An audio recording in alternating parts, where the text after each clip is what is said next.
Hey everyone, lately I've been doing a lot more sound design stuff on OPXY, and even though there's way too much to cover in one video, I just want to talk a bit specifically about linking tracks and the way that you can make layered voices doing that, as well as a few creative applications that you may not have thought of, and that I will definitely be using in the future. Before we get started, I'm going to pull up the mixer, go to page 4, then I'm just going to increase the master volume, increase the percussion and melodic gain, and then increase the compressor a little bit. And that's just because I know I'm going to do this anyway, and I don't want to work with it being way too quiet and then have to adjust the levels and stuff as soon as I start playing with this. I'll just crank the volume up to maximum. And for the first example, I'm going to create a sub bass. So instead of designing my own, I'm going to pull up the bass presets, and let's hear what sounds maybe like something we could actually use. We might need to add a filter or something, and that's fine.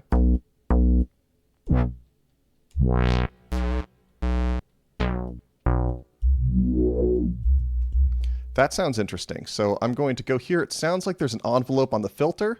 So I'm actually just going to turn that off. This one. Okay, and let's increase the release there.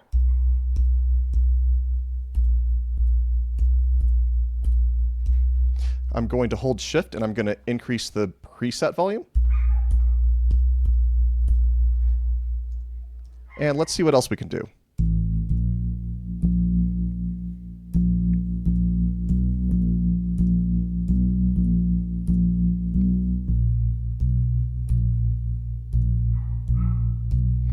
Okay, so that's sounding close enough for my purposes. I'm going to turn off that LFO. And right now, let's see if we can change the engine at all, see if that does anything.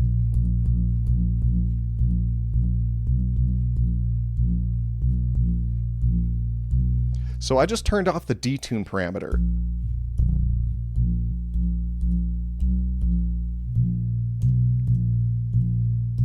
But I'm still going to have it slightly detuned because in a song I was recently working on covering, the pitch gradually fell down. So let me mimic that. I'm going to pull up the LFO.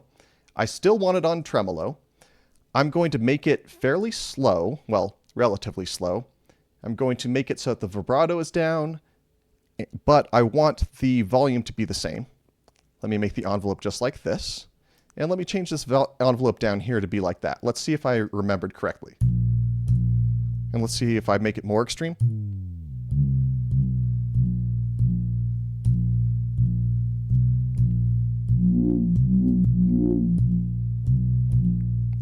That is more of an intense envelope than I intended to have. So let me actually make it so the envelope's on at first and then turns off.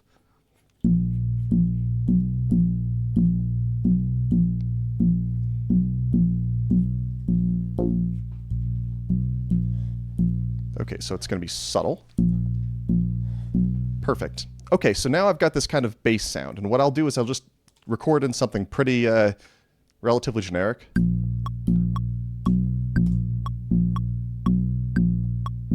Let me make sure that it's mono, so I'm going to go to the second page, hold shift. It's legato, which isn't what I want, so I'll turn it to mono. I'm going to change it so that there isn't the portamento, so it's not going to slide between notes.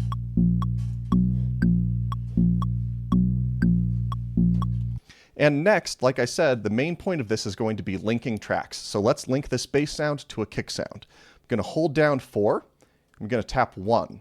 And you can only do this from the instrument page. You can't link together these control tracks. If you are on the arranger page, you can't change which tracks are linked to which. If you're on the mixer, you can't change it. You can only change it if you're on that instrument page. But here's the thing. If I play this note, we'll be fine, because it's going to layer this with a kick. But what about the note I just played? Well, that's because it's going to be sending it to the first track, and this is going to be a full drum kit. Let's change that. Let's go to track 1. And from here, I'm actually going to change this from the drum sampler to just the regular sampler engine. And that's going to let me open up the sample library by holding shift and hitting the sample button. And then here, I'm going to scroll down to kick. So now no matter what note track 1 receives from track 4, it's going to play this kick. It's going to pitch it a little bit differently, but it's not going to say like play a snare or play a hi-hat on accident like what we had before.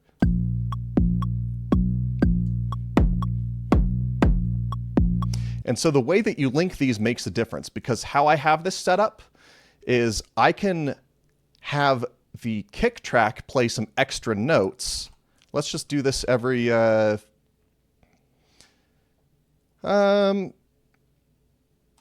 right, you can't do that. I'm going to select these 3, and let's do this every second one, and every 4th time I'm going to have these play. So we've got a few extra notes here from the kick track, and they're not going to trigger the sub bass track, but every time that the sub bass plays, it will trigger the kick track. So that's one area you can be more creative in. If you want to have more freedom with your bass notes without triggering the kick, you'd want to link these in the opposite direction. Like you'd want the kick to be linked to the bass track.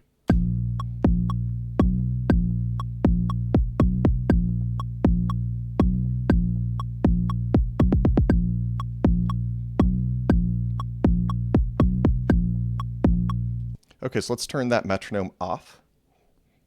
And let's see what happens if I increase the tempo a little bit.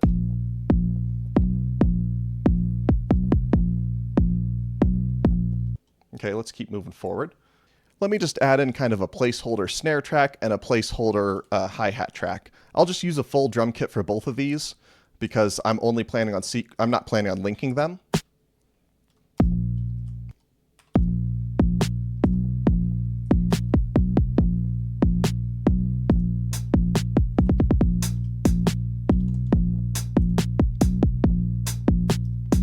Add a filter.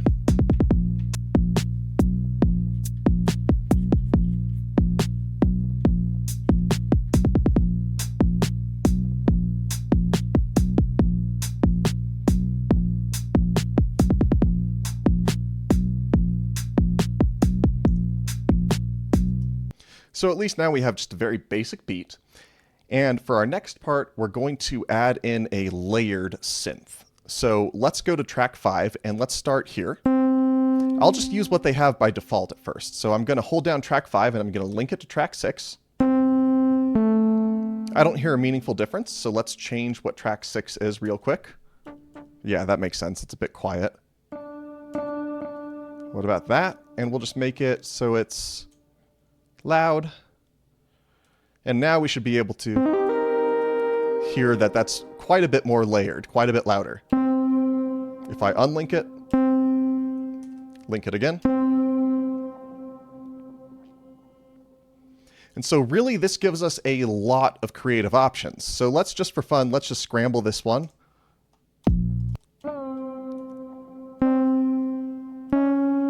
So that's interesting because it's making it so that the pitch is a bit different there. Let's scramble it a couple more times. Can't even hear it. Scramble it again. So there's a couple ways that you can add some more separation between these two. Let's start off by making it so that this track is transposed. It's just going to, I believe, transpose the engine. I really don't know if it transposes the MIDI notes, but I'm going to hold Shift and hit Instrument. And here I'm going to scroll down to Transpose, and I'm going to increase this by 12 semitones. So that's a full octave, which means that I'm just going to, let's just add 2 notes here. Let's just add that, and let's add a, let's have it go up.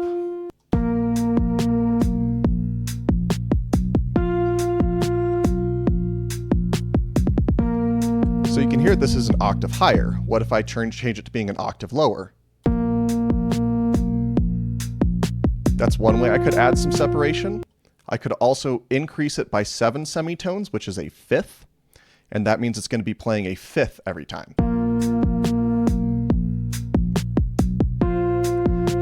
If I really feel weird, I could change the width, and that's not going to make it like bigger in a stereo sense. It just kind of seems like it randomly plays it across different parts of the stereo width, if that makes sense. So that's another way we can mix these up. We could also go ahead and go to the mixer mode, speaking of mixing, and this third knob now, this third encoder is what's going to control pan. So let's pan track 6 to the right a bit and track 5 to the left a bit.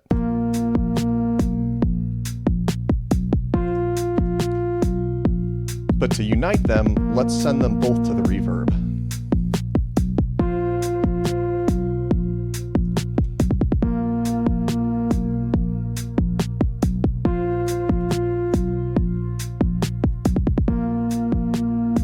There's a few other things that we could do. We could put different filters on them. So let's put a low pass filter on track 5. And let's hear what it sounds like on its own.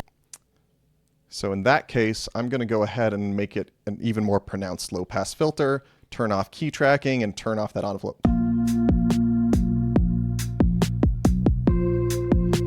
I might go ahead and hold shift and hit instrument and then go to high pass and add a bit of a high pass here so it's not interfering with that sub bass on track 4. So let's hear if it's what it's sounding like.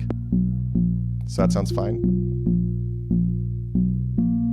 So that sounds just fine. It's not messing with the sub bass at all. What if I decrease these notes by an octave? Hold shift, hit minus.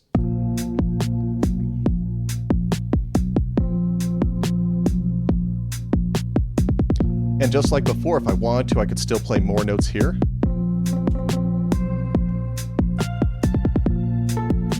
That sounds awful.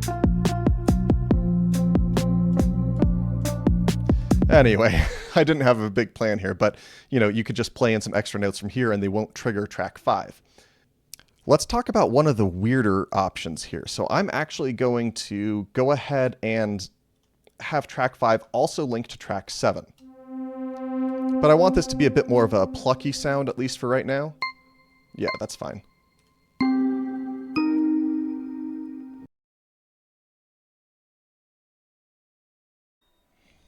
Okay, so that was absolutely wild. What happened was I heard a very loud explosion, and then the power went off at certain parts of our place, and there has been a fire alarm going off ever since. So because I'm right next to the fire alarm, I have added an extra filter onto the mic, and I'm going to go ahead and proceed from a different place in the condo, which is kind of hard because we live in a 1-bedroom condo. So thank you for bearing with me. Let's go ahead and resume our pattern, which at least what I have saved here sounds like this.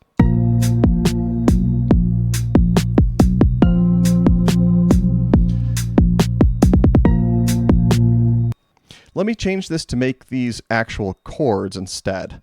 So that's going to change it quite a bit, but that's okay. And, oh wait, what was this supposed to be? There we go. And then maybe F? Let's just do that. Let's hear how that sounds.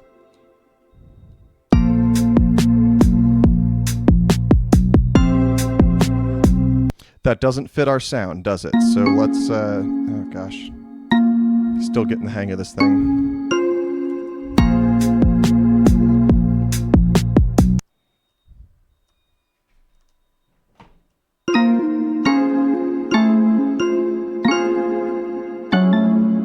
So we could start. And what would we want to do there?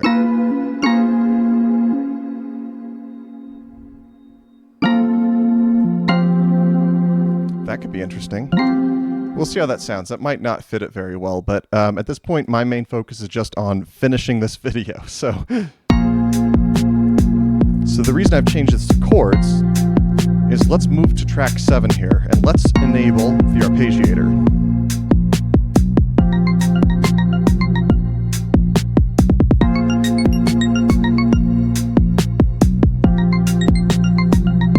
I could also move to track 6 here. And I could add, instead of the arpeggiator, I could add hold. So if we just isolate those,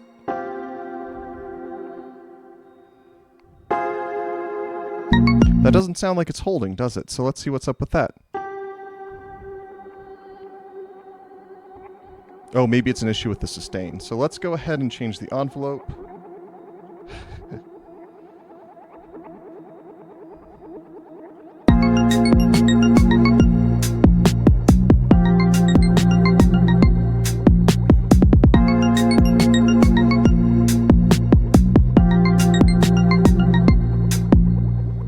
So I just think this is kind of a neat way that you can do things on this, where you're able to actually layer these different players. Now, I don't know enough about the Maestro, and I don't know if it would work well for this, but at the very least, you can use the arpeggiator as well as the hold. So I'm going to go and actually link track 5 to track 8 as well.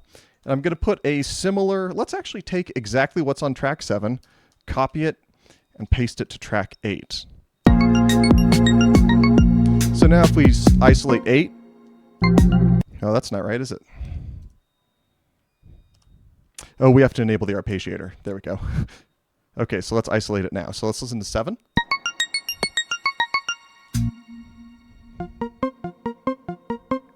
So they're slightly different. So you can layer them and have them be slightly different. Or if we want, we could use the same arpeggiator on both, and we're going to get a bit weird with it. Sorry, I'm not able to remember exactly what it was. So it was up and down, and the ladder was 2. Okay. So now these are set to the same setting. Oh, okay. I'm sorry. These are just supposed to be actual triplets and not just quarter note triplets. So now they should be identical. Close enough, right?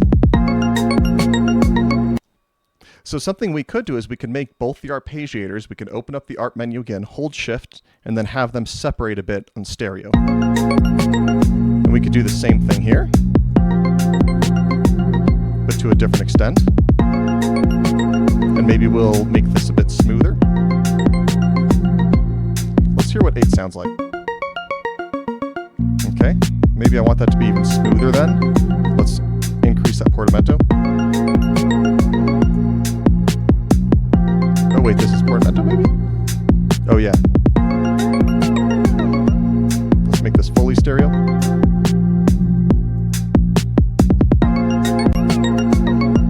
And what if we make this one an octave lower? So let's hold Shift and go back here, which I guess was already up. I'm going to change this to being -12.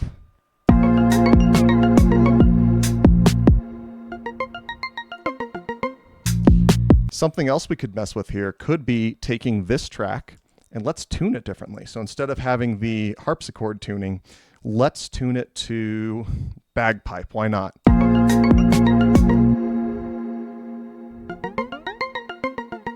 So they're just slightly out of tune.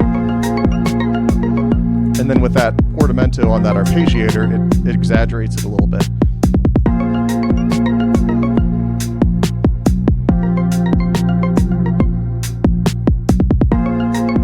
Oh, that must be duration of the notes. Okay. Or like how much of each value they take up. Okay, so when I first started this video, I was honestly really hoping to go through a lot more examples and maybe make this a bit clearer, but I think I've still covered all of the basic examples I've wanted to share with you. So I've talked about creating a sub kick or layering a kick with a sub bass and the advantages of doing, having the bass linked to the kick or the kick linked to the bass. I've talked about using the sampler engine for a kick. I've talked about layering different tracks, transposing them, changing the filters, panning, width, effect sends. I've talked about using different players, and I've talked about using different tuning. So that's a lot. I've been exploring a lot of stuff on this, and I'm just really starting to enjoy and fully appreciate all the possibilities with layering on this that honestly aren't available on the OPZ in the same way. So one note before I go though. I am kind of overwhelmed with questions right now. I'm not going to be able to get to everybody's, and so please don't hate me, but I am thinking about making a Patreon or something like that, and I will let everybody see the answers to the questions, but I will just kind of prioritize questions from there, I think. But I'll still be active, answering questions in the comments. I just probably won't be repeating things as often, just because at this point, I'm sorry, I just am getting way too many to answer everything. But that's all I had for today, so thank you so much for watching, and I will see you next time.